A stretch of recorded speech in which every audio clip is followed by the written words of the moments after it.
Alors c'est toujours le risque pour le candidat qui lit pour la première fois son sujet, c'est de partir sur la première idée qui lui vient en tête. Et pour éviter ce risque, on demande aux étudiants de bien analyser les termes, de bien lire la question, de rejoindre ce qui est dit, pour pouvoir avoir une réflexion qui part avec une certaine objectivité. Alors, morale, politique, forcément, dans le contexte actuel, ça nous parle. Il y a toujours comme ça un ou deux sujets de philo qui sont liés à l'actu. Alors souvent, on essaye que ce ne soit pas un lien trop direct pour quand même permettre le recul de la réflexion, le recul par rapport à l'aspect passionnel que peut susciter l'actualité. Mais néanmoins, la philosophie a aussi cette mission de réfléchir à partir de la vie.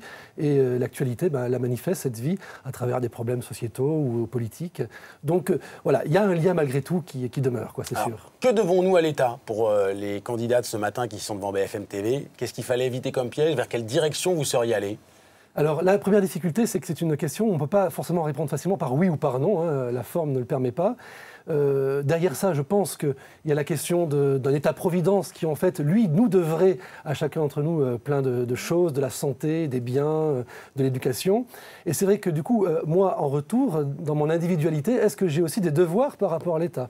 Donc voilà, la réflexion était là, de sortir peut-être d'une vision individualiste où au fond toute chose nous est due et nous-mêmes nous n'avons rien à devoir à personne, Donc voilà, il y avait cet équilibre-là à trouver et sur lequel il fallait réfléchir. Alors on y retrouve toujours toutes les grandes notions encore ce matin, travail, science, langage, c'est les grands classiques du programme. Oui, en gros, voilà, je crois qu'aussi un des critères des choix, c'est de balayer un peu l'ensemble du programme et à la lecture des sujets qui sont proposés, on retrouve, je crois, une grande partie du programme. Là. Au final, au-delà des sujets, qu'est-ce qui fait une bonne copie? Qu'est-ce qui fait une mauvaise copie? Est-ce qu'il y a des pièges à éviter? Est-ce qu'il y a des structures à respecter?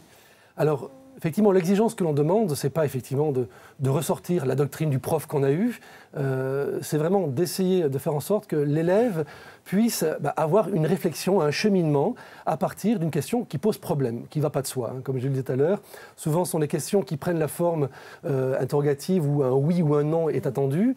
Et la tentation, c'est de dire « ah ben oui, bien sûr » ou « ah ben non, bien sûr ». Il ne faut surtout pas prendre parti finalement. Alors, je ne pense pas. Je pense qu'au contraire, la prise de décision par rapport, je dirais, à une opinion, par rapport à une thèse est demandée. Ce qui va être demandé, c'est qu'elle soit justifiée, c'est qu'elle soit argumentée. Et ce sera ça, justement, qui va poser problème. C'est l'élève qui affirme sans justifier ce qu'il affirme. Mais ça fait peur, quand même, de prendre position en se disant si le correcteur n'est pas d'accord avec mes opinions...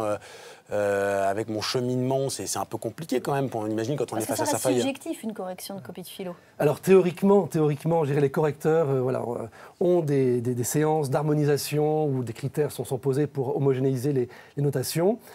En tout état de cause, effectivement, on ne demande pas à l'élève d'avoir telle ou telle thèse, mais de pouvoir rendre compte de telle ou telle thèse.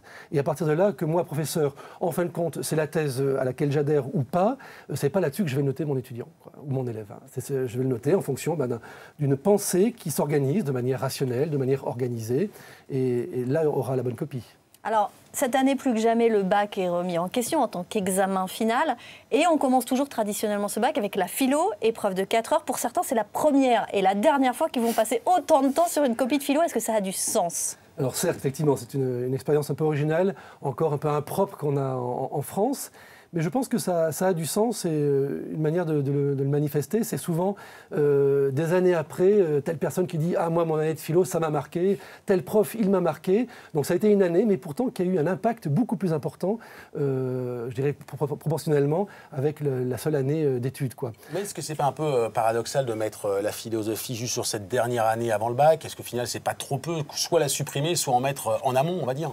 Alors voilà, moi ce serait à titre personnel, moi j'aimerais bien une chose comme celle-là, et puis il y a une manière d'adapter, je dirais, la manière de faire à des secondes, à des premières, surtout que c'est quelque chose qui demande de la maturation, et on voit bien que la disparité entre les étudiants tient souvent à une disparité de maturation, c'est-à-dire qu'à un âge donné, tout le monde n'en est pas au même point, et la philosophie a du mal à faire l'impasse sur cette notion de maturité humaine qui nécessite un peu d'expérience, un peu de recul, mais néanmoins qu'il y ait au moins une année dans une vie où on met un gros coup de projecteur sur cette exigence de prise de recul, ce questionnement sur le sens, en tout cas pour le moins, je crois que ce n'est pas inutile.